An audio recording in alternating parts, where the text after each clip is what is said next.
Hello बच्चों, कैसे हैं। चलिए, अब तो डिटर्मिनेंट ख़त्म ही होने वाला है, हो ही गया होगा।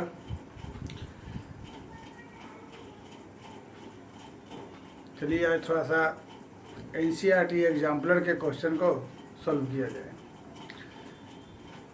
हम लोगों ने लाइव क्लास करने के बारे में कुछ सोचा था, तो बहुत बच्चों का मैसेज आ रहा है कि सर हमारे गांव में नेट की प्रॉब्लम है।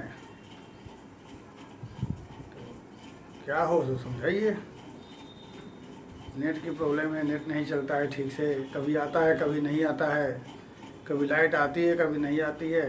बहुत सारे बच्चे फ़ोन करके मैसेज कर रहे हैं, फ़ोन भी कर रहे हैं, मैसेज भी कर रहे हैं। तो कैसे क्या हो एडवाइस करिए, फिर सोचते हैं। तब तक हमने पिछले क्लास में कहा था थोड़ा सा इसे लाइक सब्सक्राइब और कुछ करिए, जिससे आपके और दोस्तों को उस फ़ायदा हो।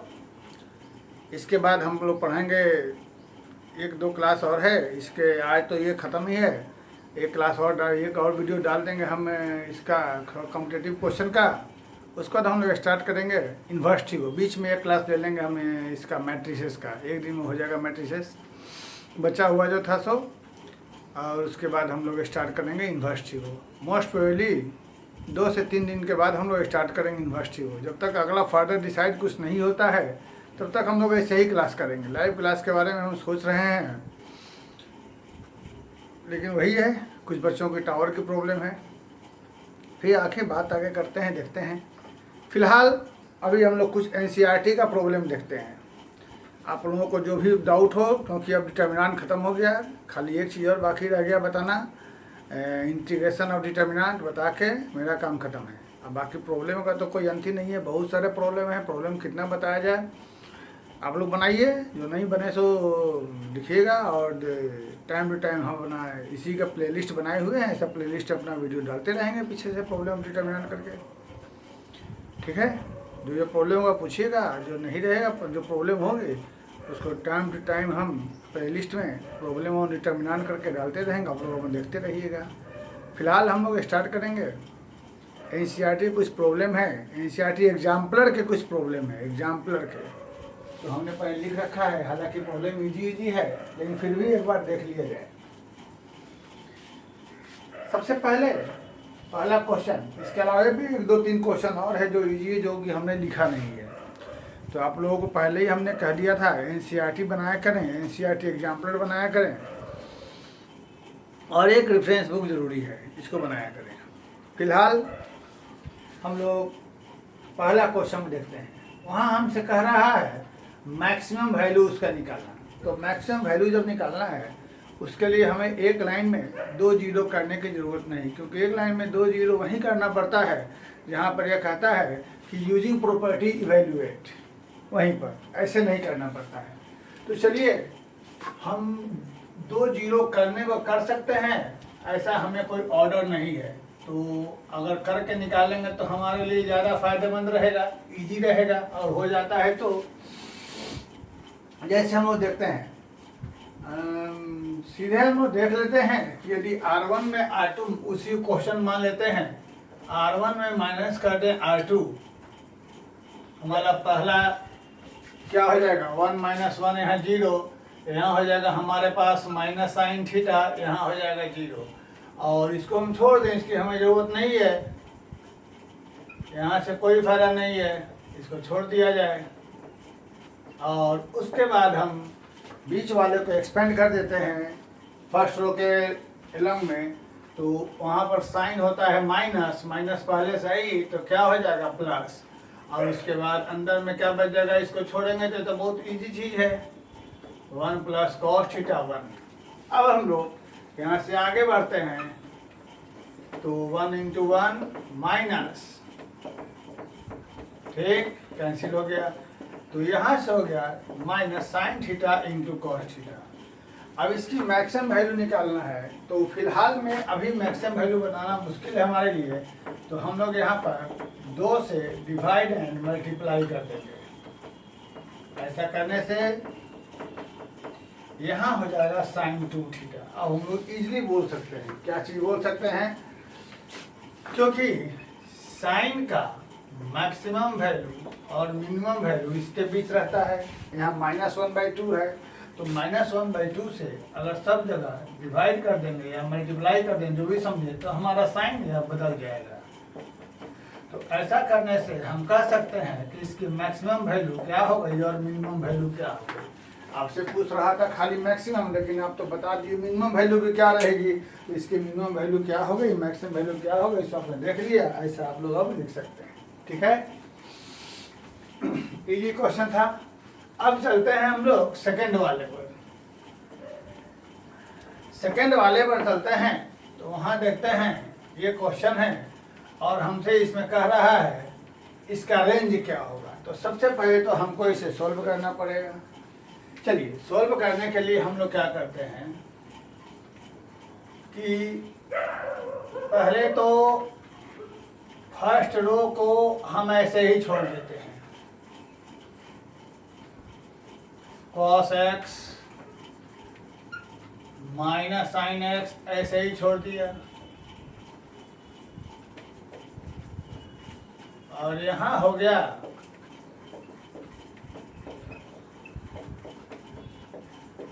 अगर इसका रेंज बताना है तो सोचिए, आगे बढ़ने के पहले जरा नीचे वाले को तोड़ने की कोशिश किया जाए और सोचा जाए क्या होता है।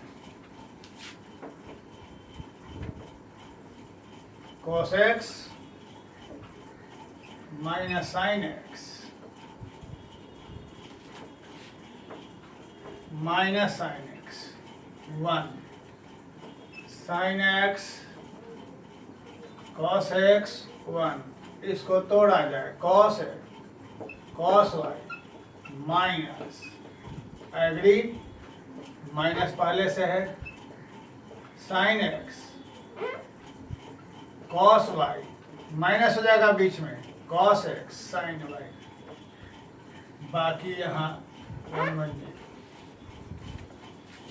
अब सोचो, इसको देखो और सोचो क्या किया जाए, खुद सोचो। हम हेल्प कर देते हैं, R3 में दिमाग लगाते हैं, R3 में दिमाग लगाओ। R3 में सोचो, यहाँ cos x है, cos x है, cos y, sin x है, sin x है, sin y, तो R1 में इंटू कर दो cos y और माइनस R2 में sin y। देख लो, R3 minus cos x into cos y, sin x into sin y, तो क्या हो जाएगा, ठीक है। तो यहां से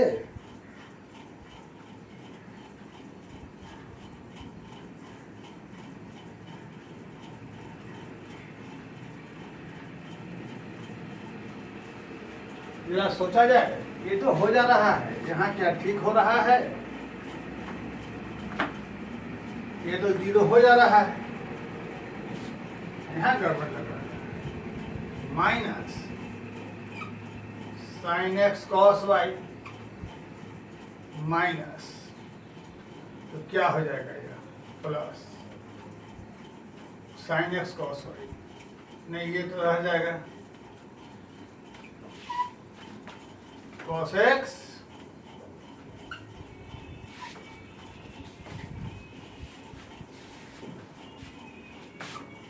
minus sine X cos Y, तो plus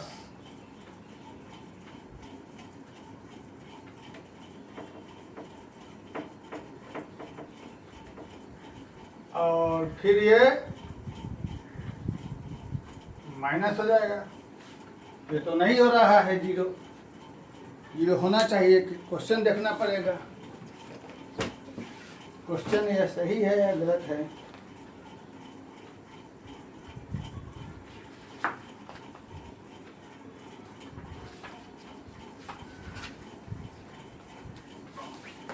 question cos x plus Y minus sine X plus Y सही तो है, 0। तो यहाँ से ऐसे ही बनेगा ये। इसके आगे क्या होगा सोचा जाए, तो ऐसे ही बनेगा।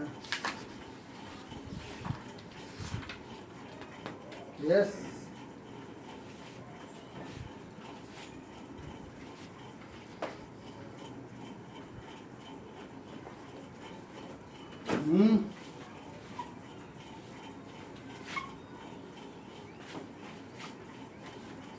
अच्छा, यहाँ प्लस, ठीक है,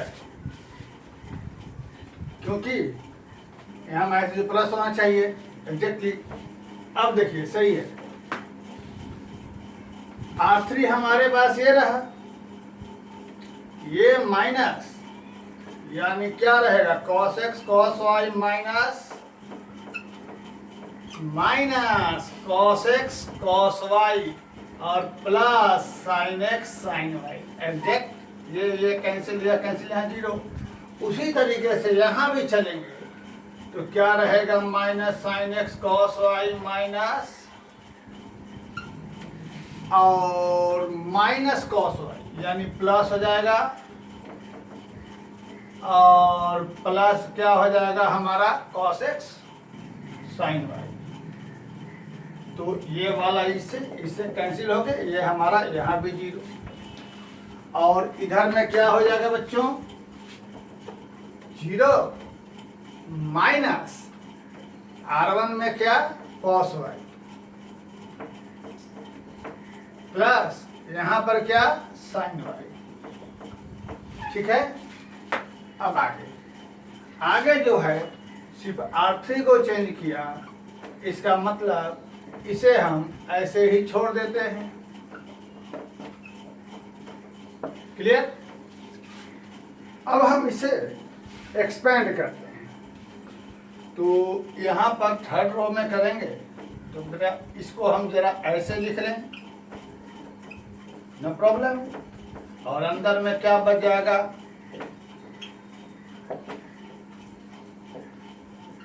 ठीक। अब इसके ऊपर को चलते हैं।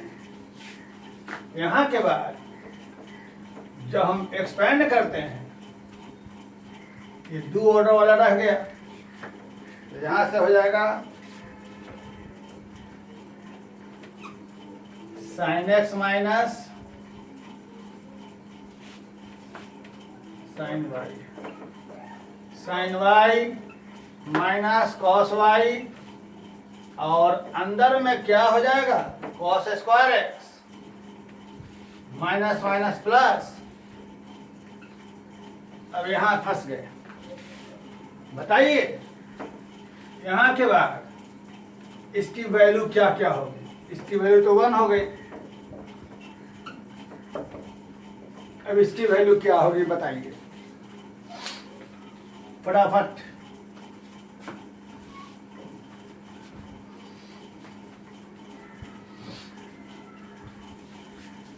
जल्दी, इसके लिए हम लोग ट्रिगोमेट्री वाला फंडा लगाएंगे √2 से। अब कैसे करेंगे, हम लोग ट्रिगोमेट्री में पढ़े थे मैक्सिमम मिनिमम वैल्यू निकालने के लिए। तो यहाँ से हमें हो जाएगा sine y cos π/4 cos y sine π/4। तो ये हमें हो जाएगा साइन a माइनस b। अब हमें मालूम है कि साइन का मैक्सिमम वैल्यू 1 मिनिमम वैल्यू -1, सब में √2 से मल्टीप्लाई कर देंगे तो हमारे पास यह हो जाएगा, यानी इसी का मैक्सिमम वैल्यू यह रहा, मिनिमम वैल्यू यह रहा। और यही हमसे कह रहा था इसमें रेंज निकालने के लिए, यही रेंज कहलाता है। ठीक है, आगे बढ़िए। यहाँ कह रहा है डिस्टिंक्ट रियल रूट। ये एक अच्छा क्वेश्चन है। डिस्टिंक्ट मतलब अलग अलग। तो चलिए इसको बनाते हैं। एक चीज हम देख रहे हैं, तीनों कॉलम को जोड़ दें या तीनों रो को जोड़ दें तो हमको यह इजी बन जा रहा है। बिना जोड़े भी बन सकता है, तो या जोड़े बनाया जाए। चलिए जोड़ ही दिया जाए। क्या जोड़ा जाए? C1 plus C2 plus C3। तो तीनों को जोड़ देंगे तो हमें हो जाएगा sin x plus 2 cos x, sin x plus 2 cos x, sin x plus 2 cos x। Agree हुए? यहाँ के बाद cos x, sin x, cos x, cos x, cos x, sin x। ठीक। अब यहाँ से हमें दो जीरो लाना, वेरी इजी, बराबर जीरो है। चलिए R1 माइनस R2, चलिए यहाँ जीरो, cos माइनस साइन, और यहाँ भी यह घटा के क्या हो जाएगा? जीरो। ठीक। थोड़ा और हल्का कर लिया जाए, R2 माइनस R3, तो यहाँ जीरो, यहाँ क्या हो जाएगा हमारे पास? और यहाँ पर वेरी गुड, और यह ऐसे ही रह गया cos x।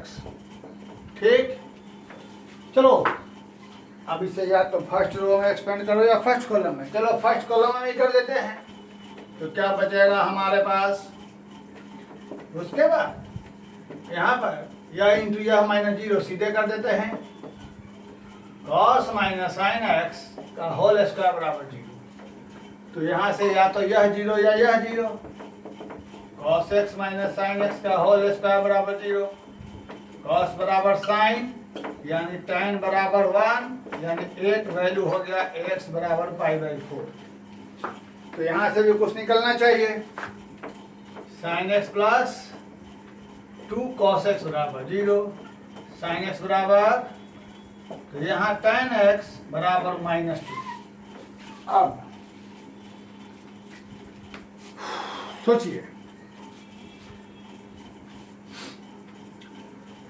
ये वाला होगा या नहीं होगा? हमें मालूम है -π/4 से लेकर +π/4 तक है। तो हमको वहाँ मालूम है कि tan 0 का मान 0, इसका मान -1, इसका मान 1। और चूंकि यह -2 है तो -1 से इधर यानी यहाँ पर किसी के लिए रहेगी, यानी इसलिए ये वाला नॉट वैल्यू। यही अगर एंगल रहता -π/2 से +π/2 तो हमको यह भी एक आंसर हो जाता। इसलिए हमारे पास इसका कितना सॉल्यूशन होगा? Number of distinct, find distinct root. Number of distinct root की बात है, हाउ मेनी सॉल्यूशन। तो कितने सॉल्यूशन हो गए यहाँ पर? अगर पूछेगा डिस्टिंक्ट रूट तो एक रूट हो गया यहाँ पर π/4। अगर कहेगा नंबर ऑफ डिस्टिंक्ट रूट तो ऐसे कायदे से यहाँ पर 2 है, क्योंकि स्क्वायर है। π/4 यहाँ 2 बार होगा, लेकिन डिस्टिंक्ट कह रहा है, इधर डिस्टिंक्ट में हमारे पास एक ही होगा। हम लोग पढ़ चुके हैं क्वाड्रेटिक इक्वेशन में 2 रूट्स होते हैं, लेकिन जब दोनों इक्वल हो जाते हैं तो दोनों को एक ही माना जाता है। उसी तरह से यहाँ स्क्वायर होने का 2 रूट होंगे, लेकिन दोनों सेम है, इसलिए एक ही रूट हो जाएगा यहाँ पर π/4। और अगर वही इंटरवल आता -π/2 से +π/2 तो एक यह भी माना जाता है, तो 2 हो जाता। फिलहाल -π/4 से +π/4 इसलिए यही माना जाएगा। अगर यहीं पर यह इक्वल नहीं रहता तो हमारे पास एक भी रूट नहीं माना जाता, क्योंकि यह π/4 है। ठीक है। चलिए अब आगे चलिए नंबर 4 पर। ये सब NCERT के एग्जाम्पलर के क्वेश्चन हैं, और जेईई मेन के लिए NCERT एग्जाम्पलर बहुत ही इम्पोर्टेंट है। इसको जरूर से जरूर बनाया करें। आपके मेन में एक क्वेश्चन यहाँ से श्योर हो जाएंगे। देखिए FT दिया हुआ है, लिमिट दिया हुआ है, ऐसे तो इसे बनाने के लिए हम लोग लगा सकते हैं एल हॉस्पिटल रूल, वो अपनी मर्जी है, लेकिन हम बिना लगाए बन जाएगा। हमें कैसे? 1/t² और ft का जो वैल्यू दिया हुआ है वह यहाँ पर लिख देते हैं।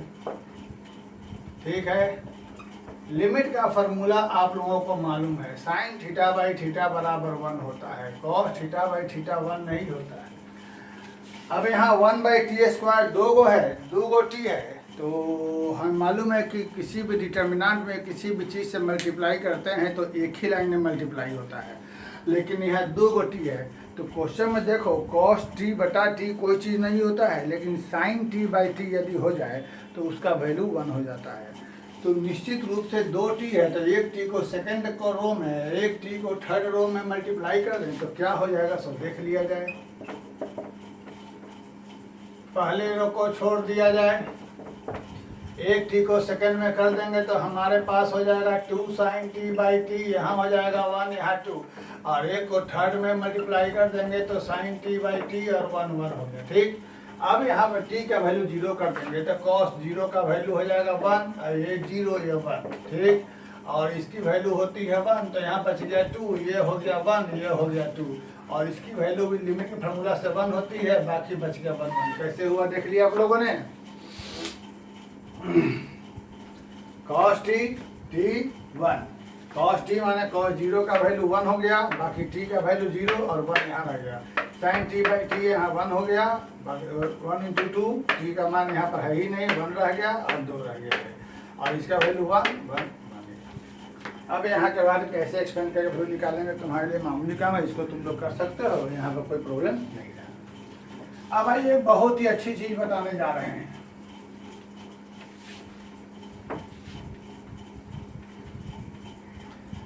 हमें बताना है, इसका वैल्यू निकालना है, इसका वैल्यू क्या होगा। ठीक है बच्चों, तो एक होता है symmetric matrix,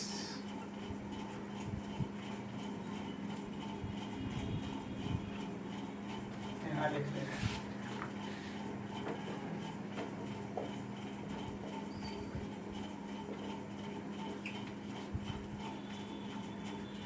ABC, FGH, HGF, देखिए ये सिमेट्रिक मैट्रिक्स है। इसको एक्सपेंड करिए, क्या आएगा, आइए इसको शॉर्टकट तरीके से समझा जाए। सिमेट्रिक कैसे है मालूम है, सेम सेम सेम वैल्यू देखा जाए, इन तीनों का प्रोडक्ट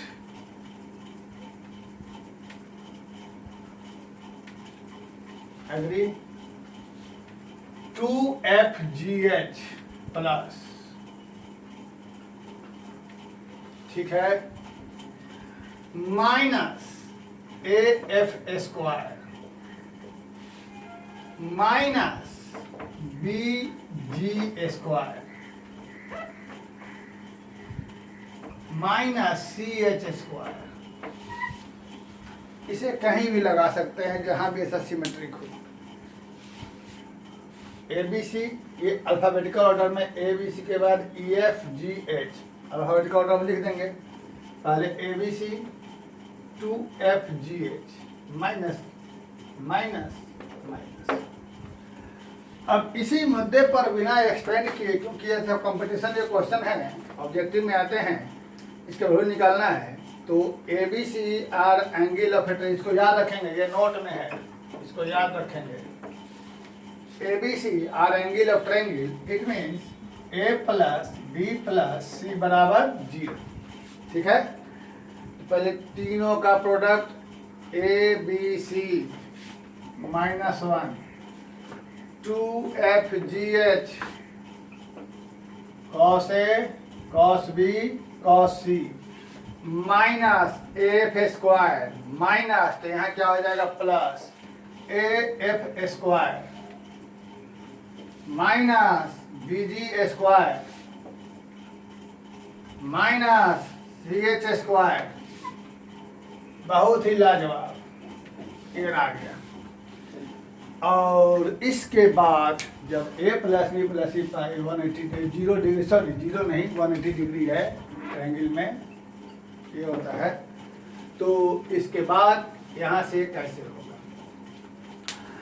11th में ट्रिगोमेट्री में पढ़ा था कंडीशनल आइडेंटिटी, उसी का इस्तेमाल किया जाए। ये तो नोट कर लिया है, मिटा देते हैं इसे, ये नोट करने की चीज़ अच्छी चीज़ है। कंडीशनल आइडेंटिटी सबसे पहले तीनों में से इस दो को ले लो फॉर्मूला से, 2 cos A cos B cos A plus B plus cos A minus B. अच्छा, या तो इसको तोड़ो या इसको तोड़ो, इसको तोड़े में लफड़ा है, इसको तोड़ना आसान है, ये हम लोग पढ़ चुके हैं। अब बाकी इसको ऐसे ही नोट कर दो, ठीक है बच्चों। a प्लस बी की जगह लिखेंगे 180 माइनस सी, ठीक है। cos इसे ऐसे ही छोड़ देंगे, एग्री, बाकी नोट कर दिया जाए, ठीक है, वेरी गुड। 180 माइनस थीटा हो गया माइनस कॉस थीटा, ठीक है, प्लस प्लस इंटू क्या रह गया, plus plus cos square B, चलो बेटा ब्रैकेट तोड़ो, -1 cos cos cos A plus B, sorry A minus B into cos C, plus में cos square A plus cos square B. चलो एक अच्छी बात मिल गई, ये गायब हो गया, ठीक है। अब फिर इस सी को तोड़ दो ए प्लस बी में, -1 रफ में कर लेते हैं। क्या है हमारे पास, कॉस सी को तोड़ा 180 माइनस ए प्लस बी, ठीक है ना, हाँ, तो कॉस 180 माइनस थीटा हो जाएगा माइनस कॉस थीटा। चलो यहाँ लिख दिया जाए, माइनस, ये तो ही रह गया, इसकी जगह लिखा माइनस, ठीक है, ये ऐसे ही रह गया। चलो बच्चों, cos A प्लस बी गुना cos A माइनस बी है, मालूम है इसका वैल्यू क्या होता है, cos square A minus sine square B, बाकी को छोड़ दिया गया, ठीक। अब ब्रैकेट तोड़ दो, -1 minus cos square A minus minus plus sine square B, तो इसको ऐसे लिख दें, इस कॉस स्क्वायर बी को 1 माइनस साइन स्क्वायर बी लिख डालो। अब देखो क्या मजा आएगा, मजा ये आया कि इससे ये कैंसिल हो गया, इससे यह कैंसिल हो गया, इससे यह कैंसिल हो गया, इक्वल टू 0।